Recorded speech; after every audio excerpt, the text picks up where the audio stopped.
El origen del mundo. La mitología sumeria. Desde el principio hasta la creación del hombre, antes de que existiera cualquier cosa que pudiera ser nombrada, antes de que hubiera tierra sobre la que pararse o cielo hacia el que mirar, existía Namu. No era un dios con forma ni voluntad consciente en el sentido en que los dioses vendrían después. Era el mar primordial, el agua original, una masa oscura y quieta que no tenía orillas porque no había nada fuera de ella contra lo cual definir un límite. Namu no pensaba, Namu era, y en esa existencia silenciosa y total contenía dentro de sí, sin saberlo, todo lo que el universo llegaría a ser: los cielos, la tierra, los ríos, las ciudades, los hombres, los dioses, las guerras, los amores, las hambres y las cosechas. Todo estaba dentro de Namu como el árbol está dentro de la semilla, sin forma todavía, sin separación, sin nombre. Los sumerios la llamaron la madre que dio a luz al cielo y a la tierra. No como metáfora, como descripción literal de lo que ocurrió.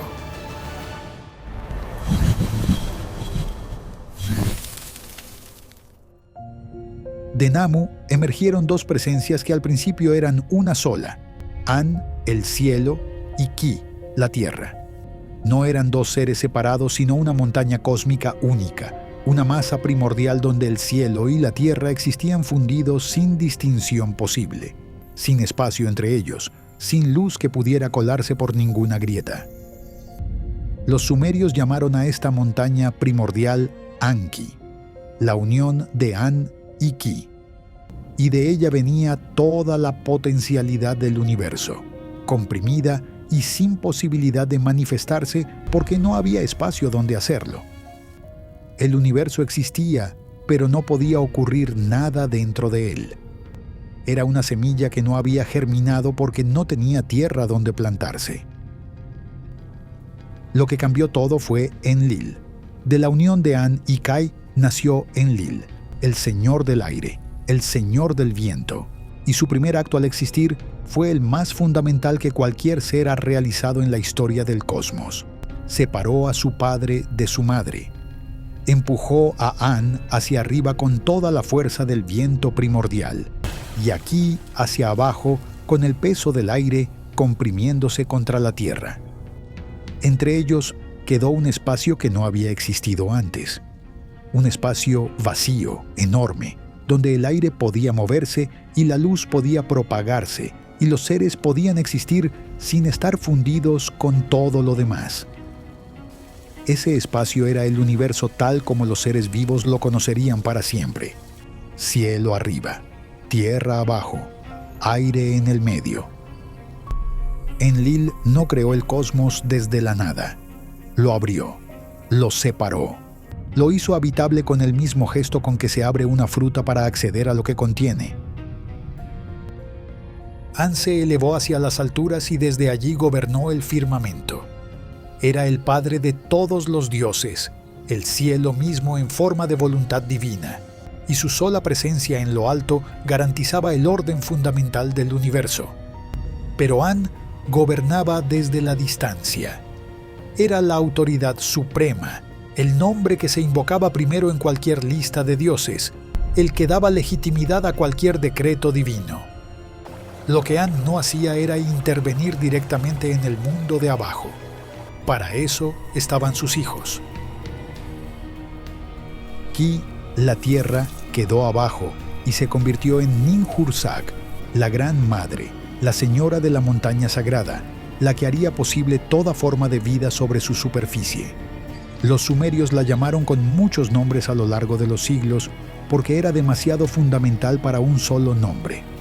Ninma, la gran señora. Nintu, la señora del nacimiento. Aruru, la que modela con arcilla. Era la tierra fértil, la que recibe la semilla y devuelve el fruto, la que sostiene todo lo que existe sin que nadie le agradezca el esfuerzo porque su trabajo es tan constante y tan total que se vuelve invisible. Como el suelo bajo los pies, siempre ahí, siempre cargando el peso de todo. Y debajo de la tierra, en las profundidades que Ki no alcanzaba, existía el Apsu, el océano de agua dulce subterránea que fluye bajo toda la tierra firme, invisible desde la superficie, inmenso y eterno, la fuente de todos los ríos y de todos los manantiales del mundo. El Apsu no era un lugar vacío, ni un simple depósito de agua. Era un espacio de poder, de sabiduría, de magia. Y su señor era Enki.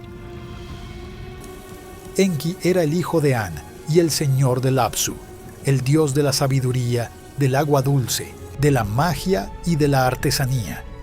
Era el más inteligente de todos los grandes dioses, el que pensaba antes de actuar, y el que cuando actuaba lo hacía con una precisión que los demás dioses admiraban y a veces temían porque no siempre podían seguir el razonamiento que había llevado a esa acción. Enki no gobernaba con fuerza bruta ni con autoridad de padre. Gobernaba con conocimiento. Conocía los Me, las leyes divinas que regulaban cada aspecto de la civilización y de la existencia, y ese conocimiento le daba un poder de un tipo diferente al que tenían los demás dioses, el poder de darle forma al mundo sin necesidad de destruir nada. Su palacio estaba en el Apsu, construido sobre las aguas subterráneas, rodeado de peces que nadaban entre sus columnas y de corrientes que cantaban al pasar por sus cámaras. Cuando Enki hablaba, el agua respondía.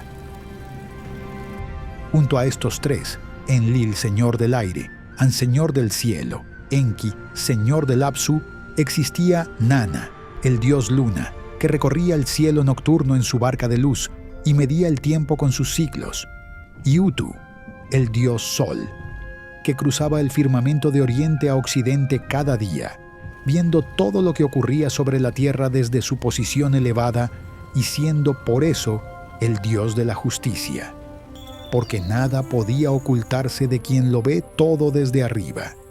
Y existía Inanna, la diosa del amor y de la guerra, la estrella de la mañana y de la tarde, la más compleja y la más poderosa de las diosas sumerias, que no se parecía a ninguna diosa de amor que ninguna mitología había imaginado ni imaginaría después.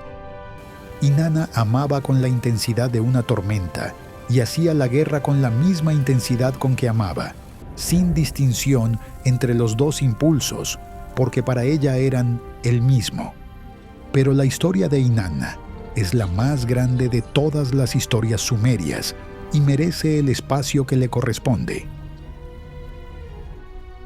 A todos estos dioses mayores, los sumerios los llamaron los Anunnaki, los grandes dioses, los señores del destino, los que decretan el futuro de los hombres y del mundo desde sus posiciones en el cielo, en la tierra y en el Apsu.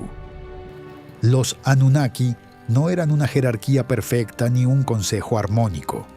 Eran una familia de poderes enormes, con intereses que no siempre coincidían, con rivalidades que duraban eras y con alianzas que se formaban y se rompían según lo que el momento exigía. Por encima de todos ellos estaba Enlil, no como el más sabio, ni como el más antiguo, sino como el que había realizado el acto fundacional del universo, la separación del cielo y la tierra. Ese acto le daba una autoridad que los demás reconocían incluso cuando no la respetaban. Por debajo de los Anunnaki existía otra clase de dioses, los Igigi, dioses menores en rango, pero no en número ni en trabajo. Los Igigi eran los que hacían funcionar el mundo día a día. Cavaban los canales que llevaban el agua desde los ríos a los campos, levantaban los diques que contenían las inundaciones, removían la tierra para que fuera fértil, transportaban los materiales con que los grandes dioses construían sus templos. Era un trabajo físico, agotador, interminable. Y los Igigi lo hacían porque era lo que el orden del universo les había asignado. Pero el trabajo duraba desde antes de que los hombres existieran, sin pausa, sin reconocimiento, sin final visible. Y los Igigi llevaban generaciones soportándolo. La rebelión llegó sin aviso previo. Un día, los Igigi dejaron sus herramientas en el suelo frente al palacio de Enlil en Nippur, la ciudad sagrada donde el Señor del Aire tenía su trono, y se negaron a continuar. No fue una rebelión ordenada ni con líderes claros, ni con demandas negociadas.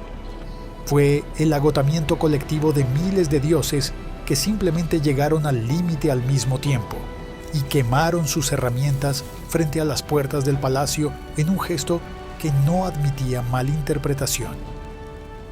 El fuego iluminó la noche de Nippur. Enlil despertó ante el ruido y el calor, y desde sus ventanas vio lo que ardía y entendió de inmediato lo que significaba. Enlil convocó de urgencia a An y a Enki. El consejo de los tres grandes dioses se reunió en la oscuridad con el fuego de las herramientas quemadas, todavía visible desde el interior del palacio. An quería reprimir la rebelión con fuerza. Enlil oscilaba entre la represión y el reconocimiento del problema real que la había causado. Enki escuchó todo sin hablar durante un tiempo que puso incómodos a los otros dos. Y cuando habló, lo hizo con la precisión de quien ha estado pensando en la solución mientras los demás debatían el problema. No era cuestión de castigar a los Igigi ni de ignorar lo que pedían. Era cuestión de entender qué función estaban cumpliendo y encontrar algo que la cumpliera en su lugar. Enki propuso crear al hombre. No era una idea nueva para él. Enki había estado pensando en los Me, en las leyes divinas que regulaban la civilización, y había llegado a la conclusión de que el universo necesitaba un ser que pudiera ser el intermediario entre los dioses y el trabajo del mundo, lo suficientemente capaz para realizar labores complejas, lo suficientemente limitado para no representar una amenaza para el orden divino, un ser mortal, un ser que trabajara no porque tuviera que hacerlo eternamente, como los Igigi, sino porque su existencia dependía de ello. La mortalidad como incentivo, la necesidad como motor. Enki y Ninhursag tomaron arcilla del Apsu, barro húmedo de las profundidades subterráneas donde el agua dulce y la tierra se mezclan naturalmente, y lo amasaron. Pero la arcilla sola no era suficiente para crear algo que tuviera voluntad propia, que pudiera pensar y decidir y aprender. Para eso se necesitaba algo divino dentro de la mezcla. En la versión más antigua de los textos sumerios, Enki convocó a Weilu, un dios de segundo rango que había participado en la rebelión de los Igigi, y lo sacrificó. Su sangre y su carne fueron mezcladas con la arcilla. La voluntad divina, el pulso que distingue a un ser vivo de un objeto inerte, entró en la mezcla a través de esa sangre. Ninhursag moldeó la figura con sus manos, trabajando la arcilla con la precisión de quien ha dado forma a montañas enteras. Y cuando terminó, lo que había sobre la mesa de trabajo tenía la forma de un ser humano. Enlil sopló el aliento de vida sobre la figura. El pecho se movió, los ojos se abrieron, las manos se tensaron y se relajaron. El primer hombre miró el mundo desde dentro de un cuerpo de arcilla y sangre divina y no entendió nada de lo que veía, porque entender requiere tiempo y el primer hombre llevaba segundos de existencia. Pero podía moverse, podía trabajar, y eso era exactamente lo que los dioses necesitaban. Ninhursag y Enki repitieron el proceso. Los textos sumerios describen una escena que tiene algo de celebración y algo de experimento. Los dos dioses modelando figuras, soplando vida sobre ellas, observando los resultados. Algunos de los primeros seres creados salieron imperfectos, ciegos, paralizados, incapaces de comer, incapaces de hablar. Y los textos los registran como una clase diferente de seres, no destruidos, sino integrados en la sociedad humana, de manera que tuvieran una función, a pesar de sus limitaciones. Enki, que era el dios de la sabiduría y no el de la perfección, encontraba un lugar para cada uno. Los ciegos se convertían en músicos. Los incapaces de usar las manos se convertían en servidores de los templos. El universo sumerio tenía espacio para lo imperfecto, porque sus propios dioses no eran perfectos. Los hombres y las mujeres que salieron de las manos de Enki y Ninhursag fueron llevados a Nippur, a Eridu, a Ur, a Uruk, a las grandes ciudades que los dioses habitaban en forma de estatuas dentro de sus templos.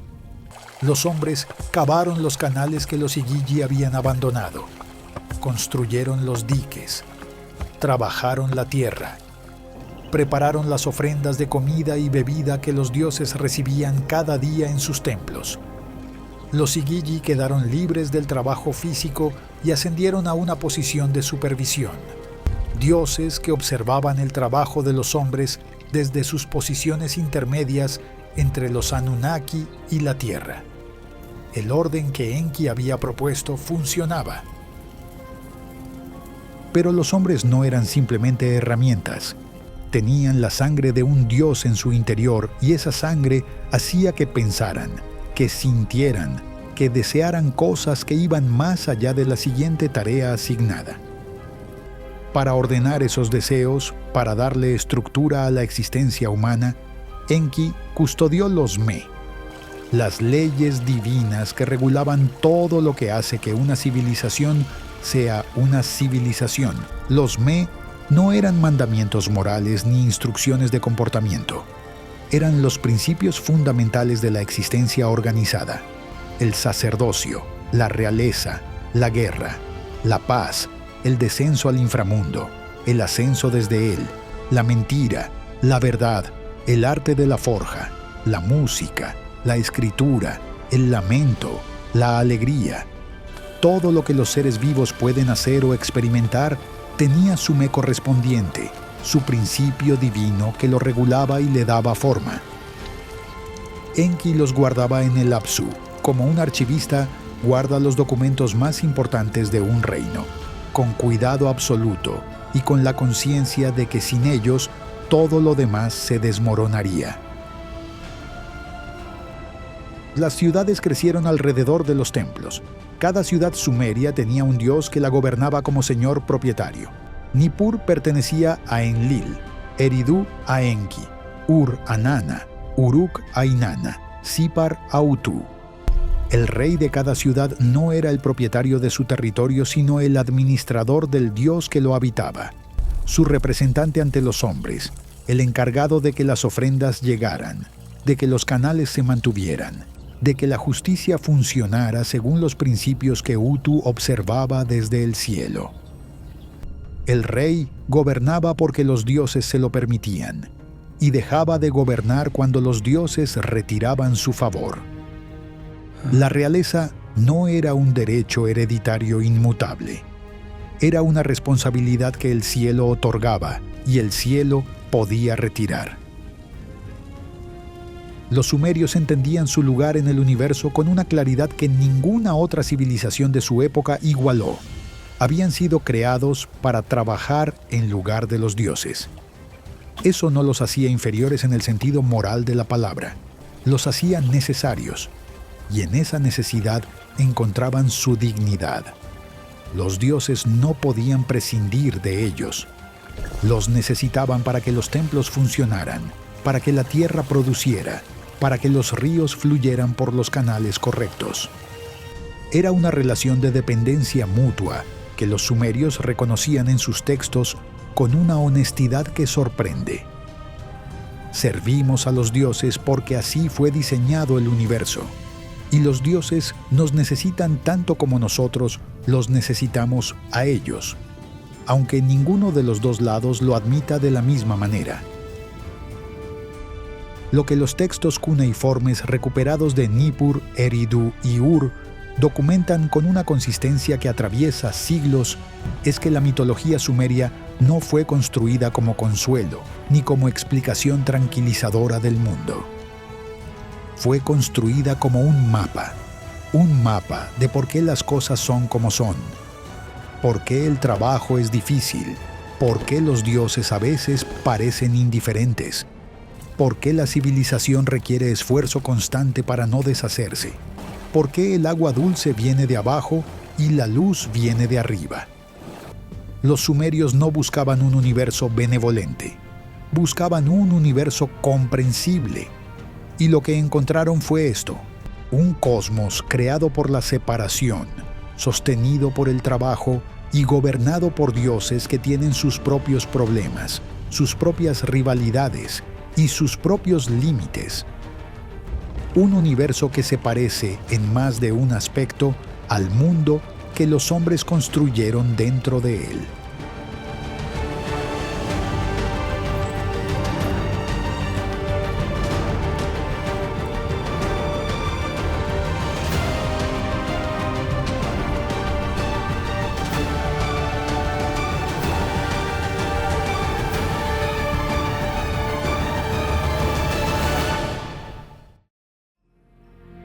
Hola, un gusto, mi nombre es Santiago Gerves, soy el editor del video El origen del mundo sumerio.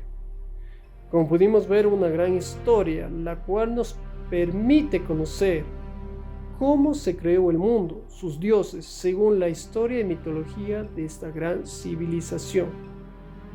Para la realización de este video no hubo mayor complejidad, tanto en crear las imágenes como al momento de darle la animación, ya que las órdenes eran claras y específicas a la IA. Asimismo, se usaron planos cinematográficos, como por ejemplo planos generales, planos americanos, planos medios, primeros planos, primerísimos planos.